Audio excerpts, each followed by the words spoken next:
প্রিয় বীর চট্টলার তৌহিদি মুসলমান, আমরা আর নতুন করে কেউ জালিম হোক এটা চাই না, নতুন করে আবার কেউ ফ্যাসিস্ট হোক আমরা চাই না, এক দল আরেক দলকে নিশ্চিহ্ন করার রাজনীতি করুক আমরা চাই না। আমরা সুশাসনের বাংলাদেশ চাই, আমরা মানবিক বাংলাদেশ চাই, আমরা একটা সমৃদ্ধ বাংলাদেশ চাই, আমরা বিশ্বের বুকে সম্মান নিয়ে মাথা উঁচু করে দাঁড়াতে চাই, ঠিক কিনা বলেন? আল্লাহ বললেন, এটা যদি তোমরা চাও, একটা সমৃদ্ধ সমাজ যদি বিনির্মাণ করতে চাও, মানবিক সমাজ যদি বিনির্মাণ করতে চাও, আমি তোমাদেরকে সেজন্য প্রথমে আদালতের নির্দেশ দিলাম। ইন্নাল্লাহা ইয়া'মুরু বিল আদল, নিশ্চয় আল্লাহ তাআলা তোমাদেরকে ন্যায় বিচার সুশাসন এটার আদেশ দেন। সুবহানাল্লাহ।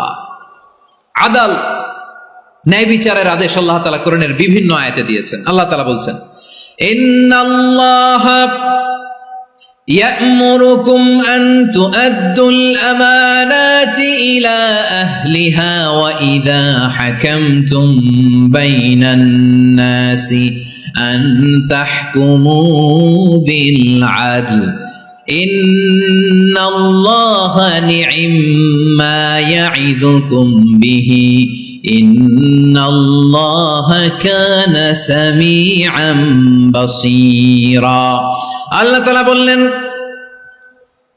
আল্লাহ আদেশ দিচ্ছেন, যে ব্যক্তি আমানতের হকদার তার হাতে তোমরা আমানত পৌঁছে দাও, আর যখন তোমরা বিচার কার্য করবে, বিচার ফয়সালা করবে, আদালতের সাথে করো। সুবহানাল্লাহ বলেন। ওয়া ইযা হাকামতুম বাইনান নাসি আন তাহকুমু বিল আদল, আদালতের সাথে করবা। আল্লাহ তাআলা বলেন, যারা জাজ হবে, বিচারক হবে, তাদের যদি বাদী বিবাদীর কারো সাথে শত্রুতা থাকে, কারো সাথে যদি কোনো ধরনের রেষারেষি থাকে, আল্লাহ বলেন বিচার কার্য করতে যে ওই শত্রুতা রেষারেষির কারণে আদালতের বাইরে যে অবিচার করে বিচার করো না। ওয়ালা ইয়াজরিমান্নাকুম শানাআনু কওমিন আলা আল্লা তা'দিলু ই'দিলু হুয়া আকরাবু লিত্তাকওয়া ওয়াত্তাকুল্লাহা ইন্নাল্লাহা খাবীরুম বিমা তা'মালুন। খবরদার কোন জাতির প্রতি, কোন গোষ্ঠীর প্রতি, কোন গোত্রের প্রতি আক্রোশ যেন তোমাদেরকে ন্যায় বিচার থেকে দূরে সরিয়ে না দেয়, বরং আমি আল্লাহর আদেশ হলো ই'দিলু, তোমরা আদল করো, ন্যায় বিচার করো, সুবিচার করো, সুশাসন প্রতিষ্ঠা করো। হুয়া আকরাবু লিত্তাকওয়া, এটাই তাকওয়ার সবচেয়ে কাছাকাছি। সুবহানাল্লাহ বলেন। কোরআনের বিভিন্ন আয়াতে আল্লাহ তাআলা স্পেসিফিকলি ধরে ধরে বিচার করার সময় আমরা যেন আদল করি সেটা বলেছেন। কোরআনের কোন কোন জায়গায় আল্লাহ তাআলা এই আল আদল শব্দটা ব্যবহার করেছেন। আবার একই জিনিস ইনসাফ, সুবিচার, সুশাসন, ন্যায় বিচার, ন্যায় পরায়ণতা বুঝাতে আল্লাহ তাআলা কখনো কখনো আল কিসত শব্দটা ব্যবহার করেছেন। আওয়াজ করে সবাই বলুন আল কিসত। প্রিয় ভাইরা, সবাই আওয়াজ করে আমার সাথে সাথে বলুন আল কিসত। আল্লাহ তাআলা বলেন, ওয়া ইন হাকামতা ফাহকুম বাইনাহুম বিল কিসতি ইন্নাল্লাহা ইউহিব্বুল মুকসিতিন। যখন তুমি বিচার করবে, বিশ্বনবীকে উদ্দেশ্য করে অ্যাড্রেস করে বললেন, নবী হে, ইহুদিরা কোনো বিষয়ে মীমাংসার জন্য যদি আপনার দরবারে আসে, যদি বিচার করতে হয়, খবরদার অবিচার করবেন না, ফয়সালা যেটা করবেন কিসতের সাথে করবেন, ন্যায় পরায়ণতার সাথে করবেন, কারণ ইন্নাল্লাহা ইউহিব্বুল মুকসিতিন, নিশ্চয় আল্লাহ রাব্বুল ইজ্জাত ন্যায় পরায়ণশীলদেরকে বড্ড ভালোবাসেন। সুবহানাল্লাহ বলেন। ন্যায় পরায়ণ লোকদেরকে আল্লাহ তাআলা বড্ড ভালোবাসেন। অন্য আয়াতে আল্লাহ তাআলা বলছেন, وَنَضَعُ الْمَوَازِينَ الْقِسْطَ لِيَوْمِ الْقِيَامَةِ فَلَا تُظْلَمُ نَفْسٌ شَيْئًا। আমি কিয়ামতের দিন ন্যায় পরায়ণতার মানদণ্ড স্থাপন করব, যেটাকে আমরা মিজানের পাল্লা বলি। আল্লাহ বলেন, ন্যায় বিচারের মানদণ্ড কিয়ামতের ময়দানে আমি আল্লাহ স্থাপন করব। সেদিন কারো প্রতি বিন্দু পরিমাণ, এক চুল পরিমাণ অবিচার করা হবে না, কোনো অবিচার করা হবে না। সেদিন সুশাসন হবে, সুবিচার হবে, ন্যায় পরায়ণতার সাথে বিচার হবে। আওয়াজ করে পড়েন আল্লাহু আকবার। তাহলে প্রিয় ভাইরা, যে তিনটি বিষয়ে আল্লাহ তাআলা আমাদেরকে আদেশ দিয়েছেন, তার প্রথমটা হচ্ছে আদালত, ইনসাফ, সুবিচার, ন্যায় বিচার। এটা আমরা চাই কি চাই না? বিশ্বনবী ন্যায় বিচার, ন্যায় পরায়ণতা, সুশাসন প্রতিষ্ঠিত করেন কি করেন নাই? আপনারা বিশ্বনবীর সিরাত যারা পড়েছেন, আপনি দেখবেন বিশ্বনবীর সিরাতের পরতে পরতে, বাঁকে বাঁকে, সিরাতের বাঁকে বাঁকে এই আদালতের নমুনা মেলে। সুবহানাল্লাহ বলেন। ছোট্ট একটা নমুনা রাসূল সাল্লাল্লাহু আলাইহি ওয়াসাল্লামের আসসিরা আল আতরা থেকে ছোট্ট একটা নমুনা আপনাদের খেদমতে এখানে উপস্থাপন করি। বিশ্বনবী সাল্লাল্লাহু আলাইহি ওয়াসাল্লাম মক্কা বিজয় করলেন ৮ম হিজরিতে। মক্কা বিজয় শেষে তিনি কয়েক সপ্তাহ মক্কাতে অবস্থান করলেন। ইন দ্য মিন টাইম মক্কার একটা ভেরি প্রেস্টিজিয়াস এন্ড ডিগনিফাইড ফ্যামিলির নারী চুরিতে ধরা পড়ল। কিসে ধরা পড়ল? সবাই বলেন কিসে? আমাদের সমাজে আসেনি এটা? আছে? ছোট না বড়? হ্যাঁ, হিসাব করে শেষ করা যায় না। ৩.৫ লাখ কোটি টাকা নাই উন্নয়ন প্রকল্পের নামে। উন্নয়ন প্রকল্পের নামে ৩.৫ লাখ কোটি টাকা নাই। ৩.৫ লাখ কোটি টাকা লিখতে পারবেন আপনি? এক টানে লিখতে পারবেন? বুঝতেছেন কত বড় সংখ্যা? বনু মাখজুমিয়া গোত্রের এক নারী মক্কায় চুরিতে ধরা পড়ল। বলেন তো, চুরি করলে বিধান কি? কি কাটতে হবে? চুরির বিধান হলো হাত কেটে দাও। দাও সেটা গোপনে নয়, প্রকাশ্যে জনসম্মুখে হাত কেটে দাও। বনু মাখজুমিয়া গোত্রের নারী যখন চুরিতে ধরা পড়লো, সাহাবারা চিন্তায় পড়ে গেলেন। সবেমাত্র মক্কার লোকেরা কালিমা পড়ে মুসলমান হয়েছে, ইসলামের আইন কানুন তেমন জানে না, ইসলামের শরিয়ার সাথে বেশি পরিচিত নয়। এখন যদি বিশ্বনবী চুরির যেই বিধান এটা যদি কায়েম করে হাত যদি কেটে দেয়, না জানি মক্কার লোকেরা আবার বিগড়ে যায়, না জানি মক্কার লোকেরা আবার মুরতাদ হয়ে যায়, না জানি মক্কার লোকেরা ইসলাম থেকে দূরে সরে যায়। চলো চলো, সাহাবীরা মিলে পরামর্শ করলেন, চলো বিশ্বনবীর কাছে যে বলি, ও নবী, শুধু কেবলমাত্র একমাত্র এই নারীর জন্য চুরির হাত কাটার বিধানটা আপনি একটু থামিয়ে দেন। চুরির হাত কাটার যে বিধান এইখানে একটু রহিত করে দেন, বাকিগুলা কইরেন মদিনাতে যে চলবে, কিন্তু মক্কায় এবারের জন্য মাফ করে দেন। কিন্তু কে বলবে? এই যে পরামর্শ, সাজেশন, এটা কে দিবে বিশ্বনবীর কাছে? সাহাবারা চিন্তায় পড়ে গেলেন। আল্লাহর নবীর সামনে দাঁড়িয়ে আল্লাহর দেয়া হুদুদ, আল্লাহর দেয়া বিধান থামিয়ে দেওয়া, মাফ করে দেওয়া, এই কথা বিশ্বনবীর সামনে বলার সাহস তো কেউ রাখে না। কেউ কেউ বলল, বিশ্বনবীর পালক পুত্র যায়েদ বিন হারেসার সন্তান উসামারে বিশ্বনবী নাতির মতো আদর করে, বড্ড বেশি ভালোবাসে উসামারে। এজন্য সাহাবারা উসামাকে বলতো হিব্বু রাসূলিল্লাহ, বিশ্বনবীর ভালোবাসা। কি বলতো? সাহাবীরা বললেন, বিশ্বনবীর ভালোবাসা হিব্বু রাসূলিল্লাহ, উসামারে পাঠাও। উসামারে বিশ্বনবী নাতির মতো স্নেহ করে, মায়া করে, ভালোবাসে। আমরা পারবো না, উসামা পারবে। সবাই মিলে ফুলিয়ে ফুসিয়ে উসামাকে, ছোট্ট উসামাকে রাজি করালো। উসামা এমন এমন কথা যে তুমি বিশ্বনবীর কাছে বলতে হবে, পারবা নাকি? উসামা বলে, পারবো। সাইয়েদনা উসামা রাদিয়াল্লাহু তাআলা আনহু তরুণ সাহাবী বিশ্বনবীর কাছে গেলেন, যে বললেন, নবী, বনু মাখজুমিয়া গোত্রের এক নারী চুরিতে ধরা পড়েছে, এবারের জন্য কি এই মহিলাটারে মাফ করে দিলে হয় না? এবারের জন্য একটু ক্ষমা করা যায় না নবী? বিশ্বনবী বলেন, আতাশফাউ ফি হাদ্দিম মিন হুদুদিল্লাহ, তোমার এত বড় সাহস উসামা, তুমি আল্লাহর হাত, আল্লাহর দেয়া বিধান, এটার ব্যাপারে সুপারিশ করতে এসেছো? তোমরা কি জানো তোমাদের আগে যত কওম, যত গোত্র, যত জনপদ ধ্বংস হয়েছে তার কারণ ছিল তাদের মধ্যে গরিবরা অন্যায় করলে তারা বিচার করত, আর ধনীরা অন্যায় করলে তারা মাফ করে দিত। খবরদার! ওয়া আইমুল্লাহ লাউ আন্না ফাতিমাতা বিনতি মুহাম্মাদিন সারাকাত লাকাতা মুহাম্মাদুন ইয়াদাহা। বিশ্বনবী বললেন, ওরে উসামা, বনু মাখজুমিয়ার ওই প্রেস্টিজিয়াস এন্ড ডিগনিফাইড ফ্যামিলির মেয়ে তো দূর কি বাত, অনেক দূরের কথা। জেনে রেখো উসামা, আমার কলিজার টুকরা, নয়নের পুটুলি ফাতেমাও যদি মক্কার জমিনে আজকে এই চুরির দায়ে ধরা পড়তো, আমি বিশ্বনবী মুহাম্মাদুর রাসূলুল্লাহ ধরে ফাতেমার ডান হাতটা কেটে দিতে এক বিলম্ব দেরি করতাম না। ইন্নাল্লাহা ইয়া'মুরু বিল আদল, আমাদেরকে জাস্টিস শিখায়। পশ্চিমারা আমাদেরকে ইনসাফ শিখায়, আমাদেরকে সুশাসন শিখায়। আর ইনসাফ, সুশাসন, ন্যায় বিচার, সুবিচার, জাস্টিস কারে বলে বিশ্বনবীর বায়োগ্রাফি থেকে জেনে নাও। এই ছিল বিশ্ব ইসলামের আদালতের নমুনা। আপনি যদি সাইয়েদনা ওমর ফারুকের জীবনের দিকে তাকান,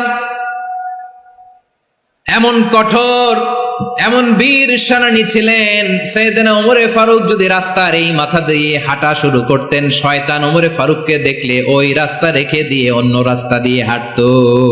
সুবহানাল্লাহ। ওমর ফারুক রাদিয়াল্লাহু তাআলা কি পার্সোনালিটি ছিল, কি পার্সোনালিটি। আমাদের এলাকায় ছোট বাচ্চারা রাতে ভাত খেতে চায় না, আমার মেয়েটাও খেতে চায় না। এটা দিব, ওইটা দিব, আজকে মাহফিলে আসার সময় বলে দিছে লিস্ট করে এটা আনতে হবে। তো ছোট্ট বাচ্চাদের অনেক বায়না থাকে, ওরা রাতে খেতে চায় না। তো মায়েরা বিভিন্ন ভয় দেখায়, এই বাঘ আসবে, বাঘ আসবে খাও, এই ভূত আসবে, ভূত আসবে খাও। আপনারা কি বলেন চট্টগ্রামে? কি আসবে? হ্যাঁ, ভূত, ভূত, ভূত আসবে, বাঘ আসবে, খাও খাও খাও, তাড়াতাড়ি খাও। তো বাচ্চারা এগুলো শুনে ভয়ে খেতে শুরু করে। মদিনার জমিনেও একই ঘটনা ঘটতো। মদিনার ছোট্ট ছোট্ট সোনামণিরা খেতে চাইতো না, তো মায়েরা বলতো হা হুয়া ইয়াতি উমর, হা হুয়া ইয়াতি উমর, ওই যে উমর আসতেছে, উমর। ওমরে ফারুকের কথা শুনলে বাচ্চারা একেবারে ঠান্ডা। সুবহানাল্লাহ পড়বেন না? প্রভু তুমি বলেছ রাসূল দেবে না, বলনি দেবে না ওমর, বলনি দেবে না হামজা তারিক, খালিদ বিজয় সমর। প্রভু তুমি বলেছ রাসূল দেবে না, বলনি দেবে না ওমর, বলনি দেবে না হামজা তারিক, খালিদ বিজয় সমর। প্রভু তুমি বলেছ রাসূল দেবে না। আল্লাহু আকবার। ওমর ফারুক রাদিয়াল্লাহু তাআলা আনহু, ওনার কথা শুনলে গায়ের মধ্যে গুজবাম হয়, গায়ের পশমগুলো দাঁড়িয়ে যায়। সুবহানাল্লাহ বলেন। কি পার্সোনালিটি ছিল, কি ব্যক্তিত্ব ছিল। মুনাফিকরা ওমর ফারুককে জমের মতো ভয় পেতেন। শয়তান, খুদ শয়তান, শয়তান অন্য রাস্তা দিয়ে হাঁটতো।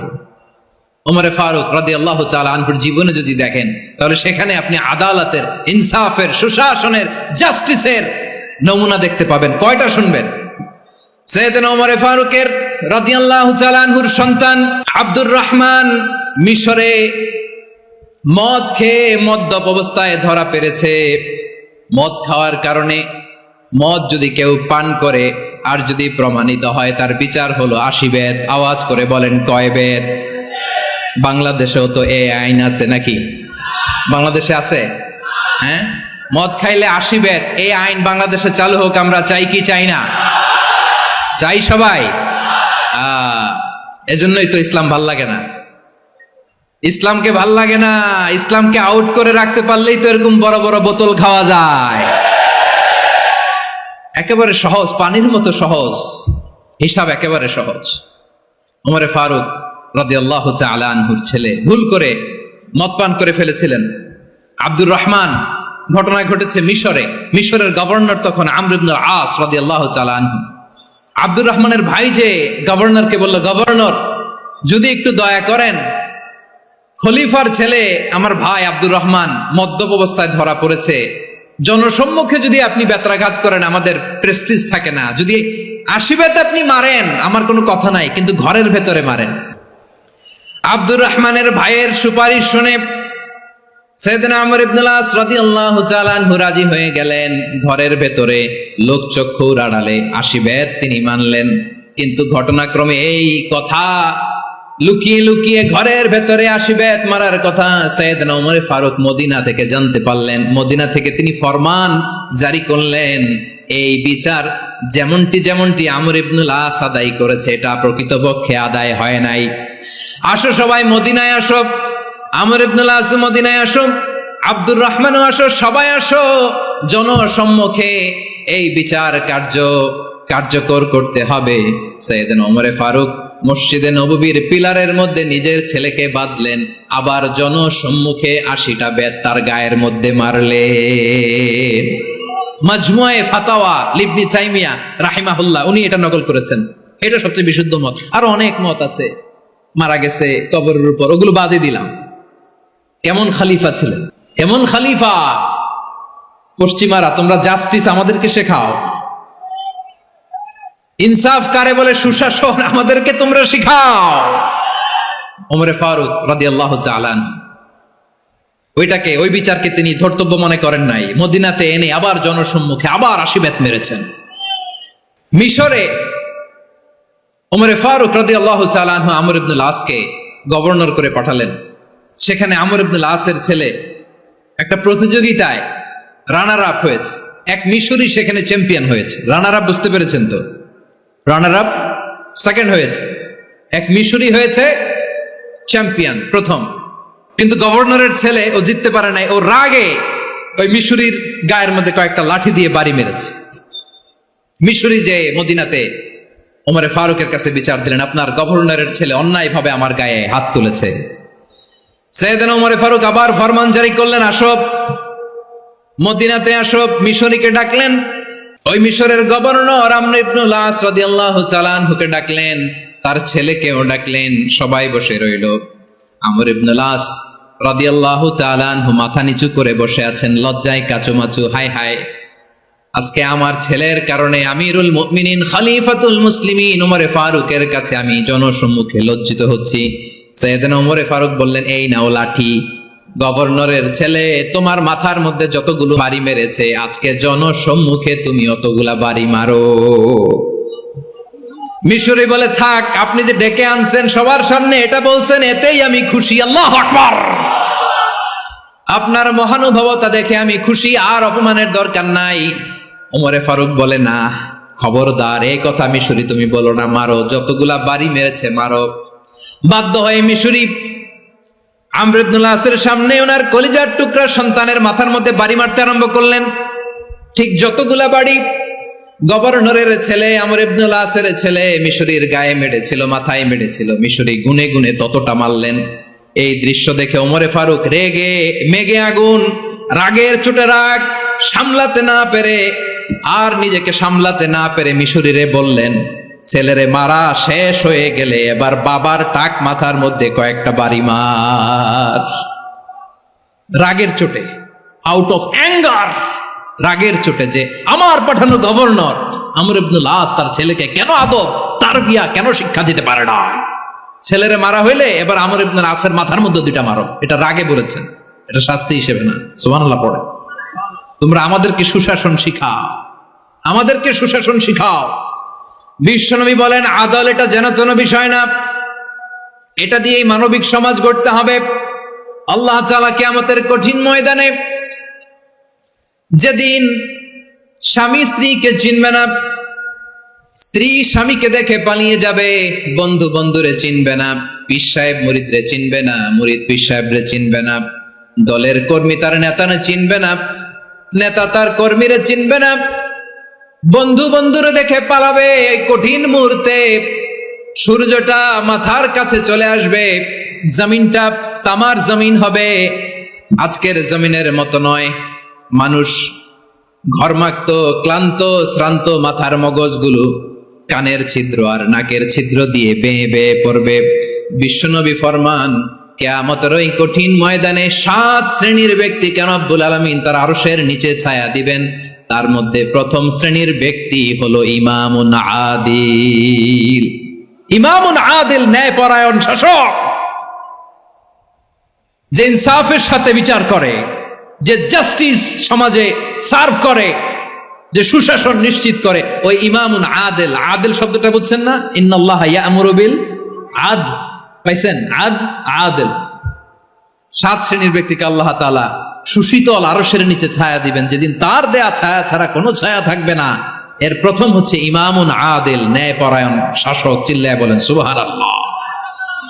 আবার বিশ্বনবী বললেন, ইন্নাল মুকসিতিনা ইনদাল্লাহি আলা মানাবিরা মিন নূর আন ইয়ামিনির রহমান। কিয়ামতের দিন যারা ন্যায়পরায়ণ হিসেবে আল্লাহর সামনে দাঁড়াবে, কিয়ামতের দিন রব্বুল আলামিন তার আরশের ডান দিকে ওই ন্যায়পরায়ণ লোকদের জন্য আরশের ডান দিকে একটা নূরের মিম্বারে তাদেরকে বসার সুযোগ করে দিবে। আল্লাহর আরশের ডান দিকে ন্যায়পরায়ণ লোকদের জন্য আল্লাহ তাআলা নূরের মিম্বার বানাবে। চারটেখানে কথা মনে করেছেন? আল আদাল, জাস্টিস। ইন্নাল্লাহা ইয়া'মুরু বিল আদল, আল্লাহ তাআলা এই আদালতের নির্দেশনা দেয়, সুবিচার, সুশাসন। প্রিয় ভাইয়েরা, এটা আমরা বাংলাদেশে চাই কি চাই না? এই যে অরাজকতা, এই যে অন্যায়, এই যে জুলুম, এই যে ইনকনসিস্টেন্সি, সমাজের অসঙ্গতি, এর প্রধান কারণ জাস্টিস নাই, সুবিচার নাই, সুশাসন নাই। শেষবারের মতো আওয়াজ করে বলেন তো, আমরা বাংলাদেশে আদল চাই কি চাই না? তাহলে প্রথম নির্দেশনা শেষ। আল্লাহ তাআলা তোমাদেরকে আদলের আদেশ দেন। এরপরে আল্লাহ বললেন, আমি তোমাদেরকে ইহসানের আদেশ দেই। ইন্নাল্লাহা ইয়া'মুরু বিল আদলি ওয়াল ইহসান। আমি তোমাদেরকে যেমনি আদলের নির্দেশনা দেই, তেমনি ভাবে তোমাদেরকে ইহসানের নির্দেশনা দেই। ইহসান, আওয়াজ করে সবাই বলেন তো ইহসান। সবাই বলেননি? সবাই বললে এতটুকু আওয়াজ হবে আমি বিশ্বাস করি না। আওয়াজ করে বলুন আল ইহসান। ইহসান মানে কারো প্রতি সফট হার্টেড হওয়া, মহানুভব হওয়া, অনুগ্রহ পরায়ণ হওয়া, অনুগ্রহশীল হওয়া, একে অপরের প্রতি দয়াদ্র হওয়া। একে অপরের প্রতি দয়াদ্র, অনুগ্রহশীল হওয়া ছাড়া মানবিক সমাজ কশিনকালেও গঠন করা সম্ভব না। প্রিয় ভাইয়েরা, সুন্দর আচরণ দিয়ে, ইহসান দিয়ে যা জয় করা যায়, নরম আচরণ দিয়ে যেটা অর্জন করা যায়, কঠোরতা দিয়ে সেটা পারা যায় না। বিষ্ণু ঈসা ইসলাম ইহসান দিয়ে, কোমল আচরণ দিয়ে, তার অনুগ্রহ দিয়ে তিনি অনেক কাফিরের হৃদয়কে জয় করে ফেলেছেন। সাইয়েদনা সুমামা ইবনে উসাল রাদিয়াল্লাহু তাআলা আনহুর কথা মনে পড়ে যায়। তিনি ছিলেন ইয়ামামার বাদশা। মদিনাতে বিশ্বনবীকে হত্যা করার নিয়তে এসেছিলেন। গোপনে গোপনে বিশ্বনবীকে হত্যা করে আবার ইয়ামামাতে তিনি ফিরে যাবেন। কিন্তু কি অবাক করা কাণ্ড, হত্যা করতে পারে নাই, সাহাবাদের হাতে তিনি ধরা পড়ে গেলেন। সাইয়েদনা সুমামা ইবনে উসাল রাদিয়াল্লাহু তাআলা আনহু হত্যার নিয়তে আসলেন, কিন্তু হত্যা করতে পারলেন না। সাহাবারা ওনাকে ধরে ফেললেন, ধরে মসজিদে নববীর পিলারের মধ্যে বেঁধে রাখলেন। সুমামা ইবনে উসাল, সিরাত থেকে শুনি, সিরাত থেকে শোনাচ্ছি রাদিয়াল্লাহু তাআলা আনহু। ইয়ামামার অধিপতি ছিলেন। ইয়ামামা বিশ্বনবীকে হত্যার জন্য আসছেন, ধরা পড়ে গেছেন, এখন মসজিদে নববীতে বেঁধে রাখছে, তার মানে বন্দী। এখন স্ট্যাটাস কি? বন্দী, ক্যাপটিভ।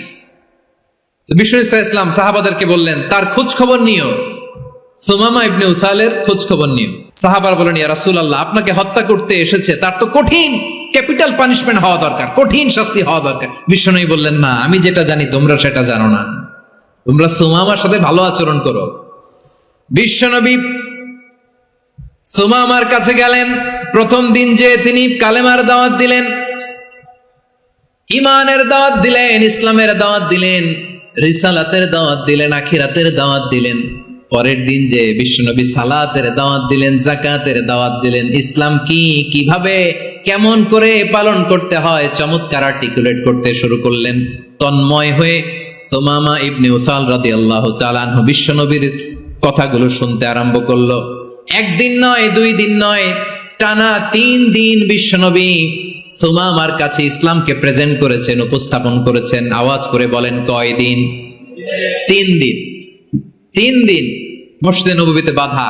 আর সাহাবীদেরকে বললেন, তার খোঁজ খবর নিও, তোমরা যে রুটি বানাও এর মধ্যে সবচেয়ে ভালো আটার রুটিটা তারে দিও, সবচেয়ে রিফাইন্ড খেজুর, যেটা পিওর খেজুর, এটা তারে দিও।